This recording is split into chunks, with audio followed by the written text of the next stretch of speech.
Tahun ini Indonesia merayakan hari ulang tahun kemerdekaan yang ke-77.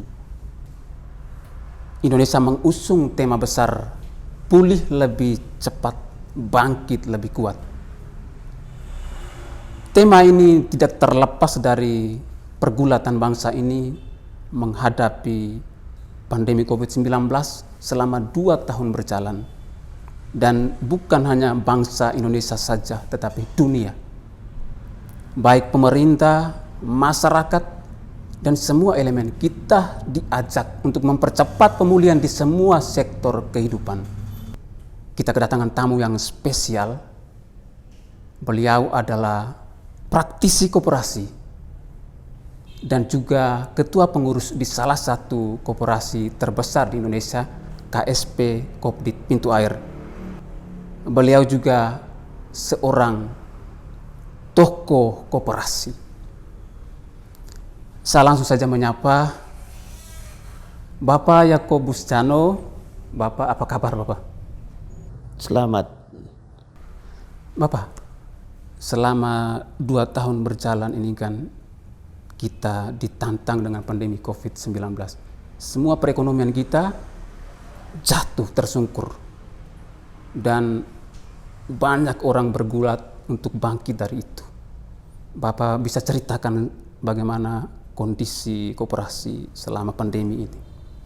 Kalau berbicara dengan masalah wabah COVID 2019, tentu semua orang tahu tentang bencana besar ini.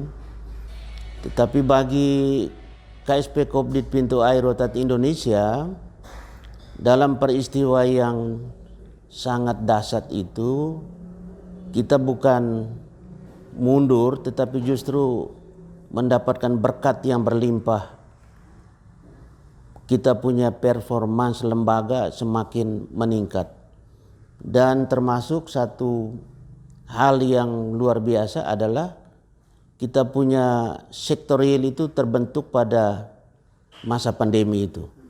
Sehingga kalau kita punya koperasi itu bisa secara nasional menjadi rating 1 dalam jumlah anggota, itu hanya karena memang masyarakat melihat apa satu peristiwa yang besar yang menjadi semua manusia takut mati, tetapi justru bersama pintu air manusia diselamatkan. Dan itu fakta. Rata-rata tiap bulan dalam 2 tahun yang peristiwa besar itu, justru koperasi kita bertambah anggota itu kurang lebih 2.000 lebih. Itu tiap bulan. Jadi kalau dalam kegiatan kita untuk mengembangkan anggota dan usaha sektor real, itu kita rasa lebih baik. Dan kalau memang saat ini pulih lebih cepat dan bangkit lebih kuat, itu tinggal bagaimana motivasi kita agar masyarakat anggota yang dikenal dengan NTTB, nelayan, tani, ternak, dan buruh, mereka menyadari ini dan ini akan bisa lebih positif, bisa lebih berkembang. Tantangan selama 2 tahun itu, strategi yang konkretnya itu apa saja Bapak? Strategi yang konkret untuk kita menyampaikan ke anggota bahwa ini adalah miliknya anggota, bukan milik para pengelola.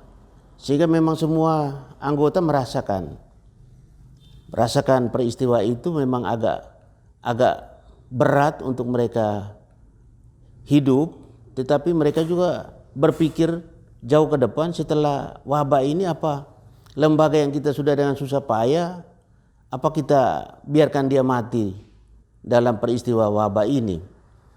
Dengan kesadaran ini lalu semuanya bahu-membahu, akhirnya juga lembaga ini semakin berkembang. Pandemi ini kan belum 100% pulih ya, yang kita lihat sekarang. Itu Bapak sebagai seorang tokoh koperasi, bagaimana melihat kemerdekaan ini? Saya melihat kemerdekaan ini dan Indonesia ini yang ke-77. Sebenarnya kemerdekaan itu pengertiannya sangat sangat luas untuk kita. Dalam hal ini, kalau dalam kegiatan kita seharian seperti petani, nelayan, buruh dan ternak, itu harus lihat kemerdekaan itu adalah kesempatan untuk kita boleh berusaha, karena memang kita tidak diintimidasi seperti pada masa penjajahan. Kita merdeka, tinggal kitanya yang mau melakukan sesuatu yang menurut kita. Apakah kita melakukan sesuatu itu harus tunggu diperintah? Itu orang-orang yang hidup pada masa penjajahan. Sedangkan kita pada masa kemerdekaan itu sebenarnya kita tinggal bagaimana kita mau maju atau mau seperti ini saja. Bicara tentang koperasi, ada yang bilang orang koperasi saja yang untung. Ini yang banyak yang kita dengar. Itu Bapak mau sampaikan apa tentang fenomena ini, gejala ini? Ya, itu image di masyarakat demikian. Tetapi yang sebenarnya seperti ini. Kalau simpan pinjam itu ada kegiatan, nanti ada dividen dan jasa. Dividen itu adalah bunga yang dia simpan. Dan bunga simpanan dia itu dihargai dengan 1%. Itu simpanan saham. 1% itu untuk 1 tahun itu kan sudah 12% dari besarnya simpanan. Itu yang masuk dividen. Lalu yang berikutnya adalah jasa. Jasa itu orang yang simpan terus dia pinjam. Dia pinjam, pinjamannya ini juga akan dihitung. Bunga yang dia store untuk lembaga itu nanti hasilnya akan dibagikan ke masing-masing kita semua. Lalu yang nanti komponen yang berikutnya adalah sektor real tadi. Kalau dia ada keuntungan kan masuk dalam komponen SAU. Jadi akan dapat dividen, jasa, dan usaha sektor real. Kan ada istilah anggota aktif dan pasif. Itu seperti apa sih Bapak yang? Kalau anggota aktif itu anggotanya tiap bulan ada simpan, ada pinjam.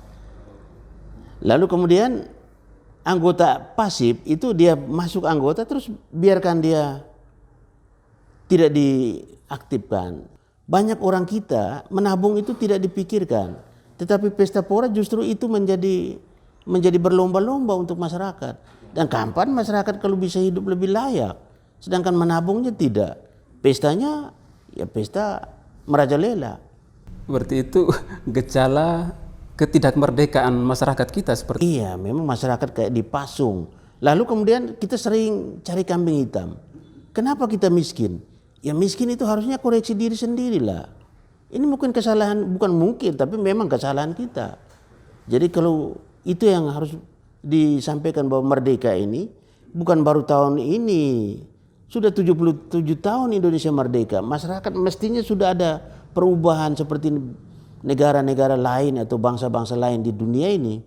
Seberapa penting apa koperasi ini untuk kemajuan bangsa dan tanah air kita Indonesia ini? Kalau omong tentang berapa pentingnya koperasi untuk kemajuan bangsa atau bangun bangsa, saya kira koperasi itu lahir dari spirit gotong royong yang diwarisi oleh negara kita ini. Kalau saya tidak tahu kalau negara di luar Indonesia, tetapi kalau Indonesia itu dengan gotong royong itu maka Indonesia merdeka.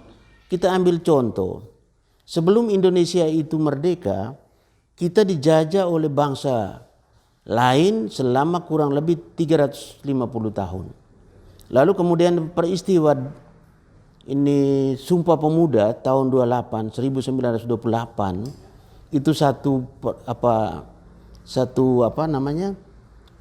konsep bahwa kita satu bangsa Indonesia. Kita satu tanah air Indonesia, dan kita satu bahasa Indonesia.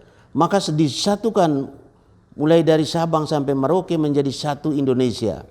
Koperasi itu adalah solidaritas untuk kita melihat kebersamaan kita itu tidak disekat-sekat dengan cara hidup bermasyarakat dan bernegara yang kita kenal dengan Bhinneka Tunggal Ika.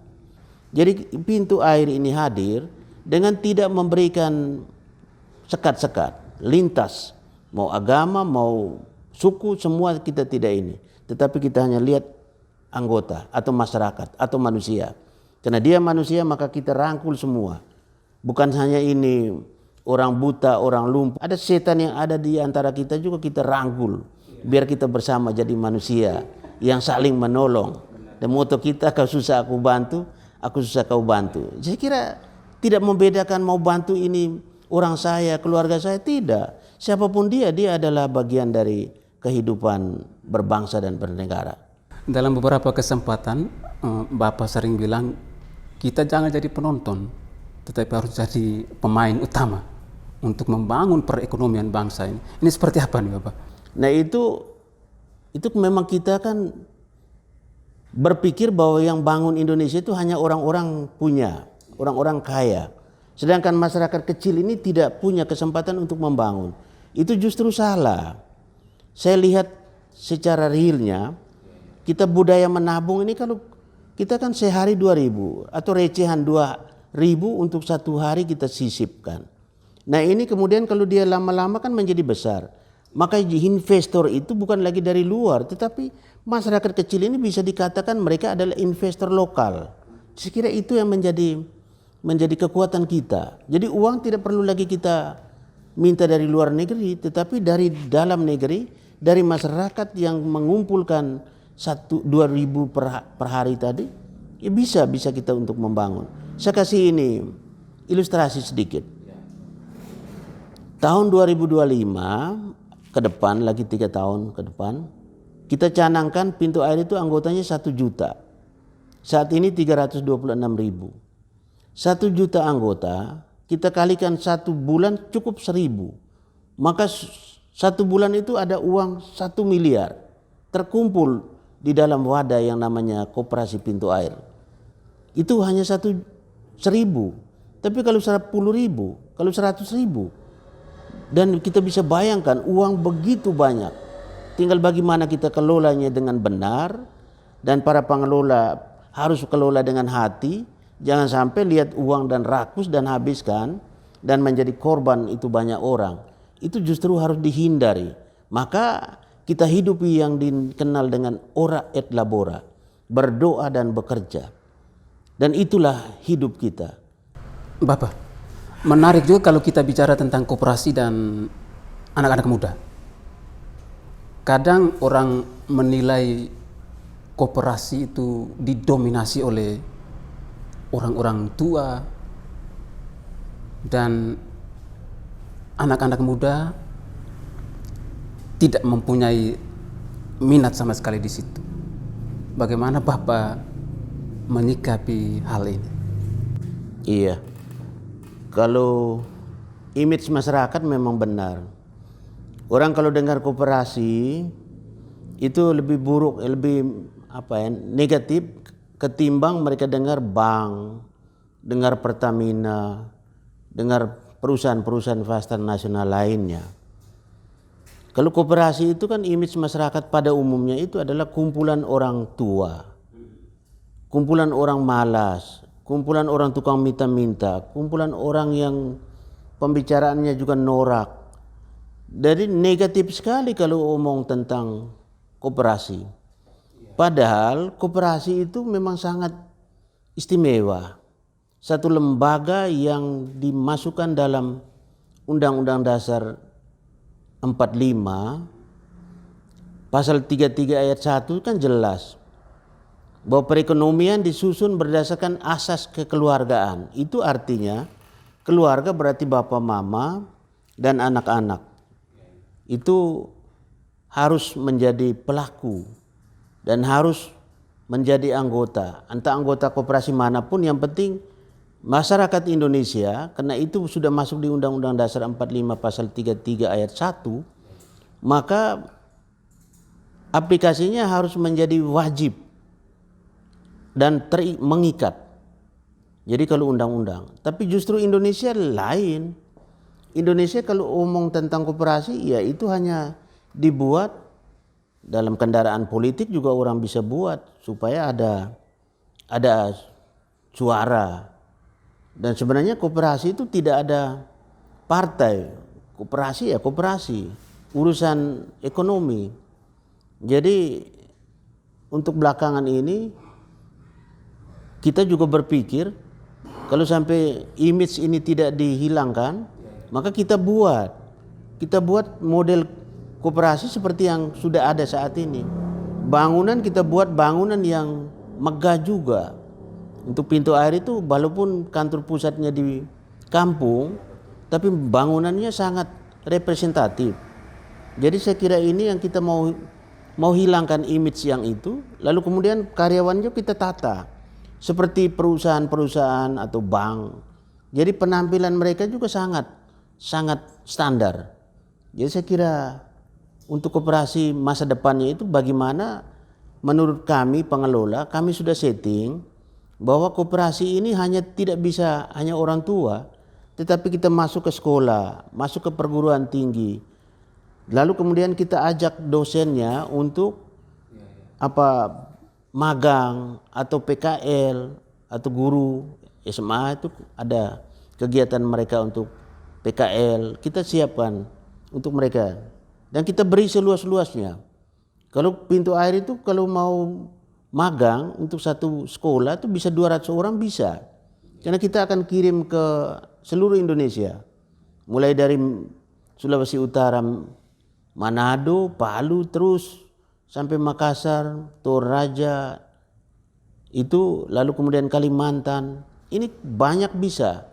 Dan orang tua harusnya, saya sudah omong sama dosen yang mendampingi anak-anak magang, saya bilang kasih tahu orang tua supaya siapkan dana sedikit, anak-anak itu dikirim untuk magang. Sehingga mereka juga wawasannya jangan wawasan katak lagi, wawasan harus terbuka. Sehingga mereka tamat, mereka bisa melihat koperasi itu tidak negatif, harus positif. Dan ini juga boleh bila perlu di pembelajaran di sekolah, di tingkat SMP, SMA harus diberikan materi. Ada pelajaran tentang koperasi. Koperasi itu bagi saya itu luar biasa, sangat bermartabat karena ajar masyarakat untuk ekonomi rumah tangga atau budaya menabung. Menabung itu kan setiap orang harus dengan hidupnya dengan ada tabung. Kalau tidak tabung, sama dengan kita tidak tanam mau panennya dari mana. Kalau kita tabung itu memang kecil, sama dengan kita tabung. Ini kita contoh dengan tanam beringin. Orang tanam beringin itu kan tumbuhnya besar, rindang, tapi tanamnya bijinya kecil yang kita tidak lihat. Bukan batangnya. Kalau tanam batang beringin itu bakal siram dengan susu juga tidak akan hidup. Tapi kalau tanam benih sama dengan tabung tadi. 2.000 kita tabung sehari, 1 bulan 50.000, 60.000, bisa 100.000 kalau kita mau lebih besar. Dan itu untuk tabungan ini melalui koperasi. Ajak tabung ini kan bukan dari lembaga lain, hanya dari koperasi yang mengajak. Kita dari awal ini arisan. Kalau koperasi kita ini arisan. Dari arisan baru berkembang usaha bersama simpan pinjam, lalu masuk ke kredit union atau CU yang sekarang dengan KSP, Kopdit Pintu Air Rotat Indonesia. Jadi saya kira untuk kaum milenial ini memang sangat. Itu kita sudah rangkul cukup banyak. Yang mulai dari kecil SD kita kasih tabungan pendidikan si Dandik, lalu si Buhar dan lain-lain. Itu yang dengan maksud untuk memberi edukasi kepada masyarakat, untuk mendidik dari rumah itu sudah dilatih untuk menjadi anggota, menjadi penabung, sehingga lama-lama menjadi terbiasa. Jadi saya kira ini untuk kaum milenial itu ini rencana kami arahnya ke sana, dan kami sudah masuk beberapa perguruan tinggi seperti Undana juga sudah kami tawarkan, Universitas Timur juga, Unmor juga kami, Unipa apalagi, Unflor itu kita sudah menjadi mitra. Ada juga yang masyarakat mereka belum tahu bahwa koperasi KSP Kopdit Pintu Air mempunyai beasiswa juga. Ini yang barangkali banyak yang belum tahu nih Bapak. Kita bicara tentang anak muda, banyak mahasiswa yang mungkin mereka tidak tahu cara terbaiknya, mungkin Bapak bisa sampaikan. Iya, kalau omong tentang beasiswa itu sebenarnya kita memberikan anak muda untuk menjadi anggota. Pertama anggota dulu. Setelah dia anggota lalu dia masuk SMA. SMA itu ratingnya yang kita terima hanya 3 rating. Rating 1, 2, 3. Itu yang dapatkan beasiswa satu semester itu 600.000. Lalu kemudian mahasiswa juga sama, tetapi mahasiswa itu nilainya ini 3,5. 3,5 itu IP-nya. IP-nya itu 3,5 itu berapa orang saja. Jadi kalau dia ada 10 orang yang IP-nya 3,5 ke atas, itu terima dengan 600.000 satu semester. Jadi itu yang beasiswa yang kita. Dan motivasi kita, karena kita ini kan dari NTTB, Nelayan Tani Ternak Buru. Anak-anak kita ini kita support supaya mereka juga harus pintar. Berarti ini salah satu cara KSP Kooperatif Pintu Air untuk menggait anak-anak muda atau bagaimana Bapak? Iya, dan itu mereka memang itu untuk kita siapkan kaderisasi. Jadi mereka belum anggota, kita arahkan harus jadi anggota. Kita kasih tahu juga anggota dari keluarga, orang tua, untuk siapkan ini. Karena ini miliknya anggota, bukan milik pengelola ini. Sehingga jangan kita lihat ini secara sempit, nanti koperasi ini mati di tangan kita. Jadi ini gedungnya dan lain-lain menjadi momen saja atau fosil. Kalau gedung itu kalau bisa jadi fosil kan memalukan tuh. Jadi semua pemilik, semua anggota itu kan pemilik. Jadi kita sampaikan 1 bulan itu 1 kali kita sampaikan, mulai dari pusat sampai di kelompok-kelompok. Sekarang itu berapa persen yang anak-anak muda itu yang masuk menjadi anggota koperasi? Kalau hitung persentase berarti itu statistik sampai saat ini kami belum buat statistiknya. Ini kita pisahkan mereka yang, tapi nanti setelah ini barangkali karena ini kan Bapak sentuh ini, sehingga kembali ke depannya nanti kami akan datakan ini anak muda yang itu sekian persen nanti. Dan lebih banyak memang sekarang orang tua dan orang dewasa. Sedangkan anak sekolah dan lain-lain itu biasanya porsinya masih kecil. Kemudian ke Bapak ini anak-anak muda sekarang kan mereka lebih berfokus kepada media sosial nih Bapak. Ini bagaimana Bapak tangkap peluang ini sebagai ketua KSP Kooperatif Pintu Air, sebagai tokoh koperasi, Bapak melihat ini seperti apa? Nah ini kalau peluang ini kami juga sudah mengarah ke sana juga. Jadi sistem online dan lain-lain kita memang harus ikut zaman. Jadi semuanya kita sudah penuhi. Ini koperasi ini kan kadang orang merasa sepele sekali dengan koperasi ini. Bapak mau sampaikan pesan ke sahabat Ekora NTT seperti apa nih? Memang banyak orang melihat koperasi itu memang tidak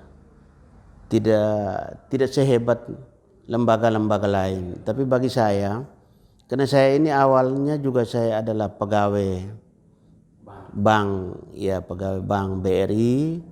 Jadi saya merasakan bahwa pelayanan di bank itu untuk orang kaya tambah kaya. Sedangkan pelayanan di koperasi untuk orang miskin menjadi kaya. Jadi saya kira ini satu hal yang sangat bertolak belakang, tetapi tinggal orangnya yang menikmati. Kalau saya betul kerja di bank, tetapi dalam perintisan saya masih aktif.